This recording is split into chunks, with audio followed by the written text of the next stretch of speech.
Hello friends, വൈകിട്ടൊക്കെ ആയപ്പോഴേക്കും ഞാൻ നേരെ തല നനയ്ക്കാൻ വേണ്ടിയിട്ട് പോയിട്ടോ. കാരണം നാളെ സ്കൂളൊക്കെ തുറക്കുകയാണല്ലോ, അതിൻ്റെ ചെറിയ വിഷമമൊക്കെ ഉണ്ട്. എന്നാലും പോകണമല്ലോ. അപ്പോൾ അത് കാരണം ഞാൻ ഇന്ന് തലേദിവസം തന്നെ തല നനയ്ക്കാൻ വിചാരിച്ചിട്ടോ. കാരണം രാവിലെ എനിക്ക് നനയ്ക്കുമ്പോൾ മുടി നന്നായിട്ട് ഡ്രൈ ആയിട്ടിരിക്കും. അത് കാരണമാണ്.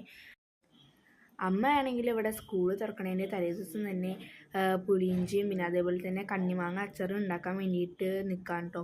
അപ്പം നമുക്ക് സ്കൂളിലേക്ക് ഇത് കൊണ്ടുപോകുകയും ചെയ്യാമല്ലോ. ഫസ്റ്റ് തന്നെ പുളിയിഞ്ചിയാണ് ഞങ്ങൾ ഉണ്ടാക്കുന്നത്. അപ്പോൾ ഇത് നമ്മുടെ ഇഞ്ചമുള്ളിലേക്ക് ശർക്കര ഇതൊക്കെ ഇട്ട് കൊടുത്തിട്ട് നന്നായിട്ട് ഒന്ന് തിളപ്പിച്ചെടുക്കുന്നുണ്ട്. ഞാൻ കുളി കഴിഞ്ഞെത്തിയപ്പോഴേക്കും ഇഞ്ചമ്പുളി ആയിട്ടുണ്ടായിരുന്നു കേട്ടോ. ഇനി അടുത്ത പരിപാടി എന്ന് വെച്ച് കഴിഞ്ഞാൽ കണ്ണിമാങ്ങ അച്ചാറിടലാണ് കേട്ടോ. സാധാരണ ഞങ്ങളിവിടെ കണ്ണിമാങ്ങ അച്ചാറിടാറുള്ള പോലെയാണ് കേട്ടോ ഞങ്ങൾ ഉണ്ടാക്കുന്നത്. അപ്പം നിങ്ങൾക്ക് കൂടി അത് കാണിച്ചു തരാമെന്ന് വിചാരിച്ചു. ഫസ്റ്റ് തന്നെ നമ്മൾ ചീഞ്ചട്ടിയിൽ കുറച്ച് വെളിച്ചെണ്ണ ഒഴിച്ചിട്ട് അതിലോട്ട് കടുകും ഉലുവയിട്ടിട്ട് ഒന്ന് പൊട്ടിക്കുന്നുണ്ട് കേട്ടോ. ഇനി നമുക്ക് അതിലോട്ട് ആവശ്യത്തിന് എരിവുള്ള അനുസരിച്ചുള്ള മുളക് പൊടി ഇട്ട് കൊടുക്കാം. പിന്നെ ഞങ്ങൾ അച്ചാറിൻ്റെ പൊടി ഇട്ട് കൊടുക്കുന്നുണ്ട് അതിലോട്ട്. ഇതൊക്കെ ഒന്ന് സെറ്റായിട്ട് വന്നു കഴിഞ്ഞാൽ അതിലോട്ട് നമുക്ക് ആവശ്യത്തിന് വിനാഗിരിയും പിന്നെ അതേപോലെ തന്നെ ഉപ്പിട്ട് കൊടുക്കാം കേട്ടോ.